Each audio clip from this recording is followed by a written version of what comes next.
J'espère que vous avez déjà ouvert avec moi Néhémie chapitre 9.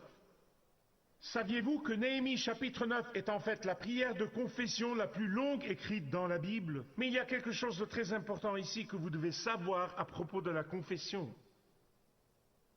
La confession et la restitution sont des actes purifiants. Ce sont des actes purifiants. Ce sont des actes qui restaurent. Et quand le peuple de Dieu est venu dans la confession, après que les murs soient bâtis, et si vous nous visitez, nous sommes allés à travers le livre de Néhémie sur la reconstruction des murs brisés. Vos murs brisés pourraient être personnels, ils pourraient être dans votre famille, ils pourraient être dans votre communauté, ils pourraient être dans votre église. Dieu veut dans ces derniers jours que nous commencions à reconstruire.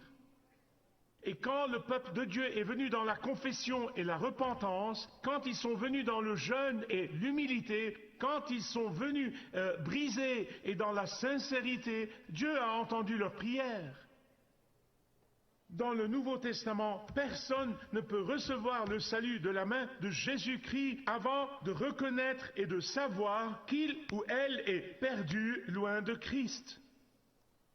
Quand nous confessons que nous ne pouvons jamais nous sauver, que nous ne pourrons jamais atteindre le standard de justice de Dieu, que nous ne pouvons pas nous réparer par nos propres efforts, alors et seulement alors, quand nous nous abandonnons à lui, il nous sauvera, nous rachètera, nous pardonnera et nous restaurera.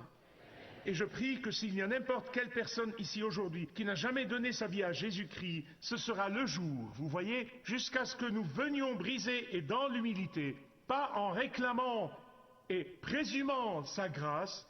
Vous voyez, David, quand il a crié « Sois miséricordieux envers moi, Seigneur »,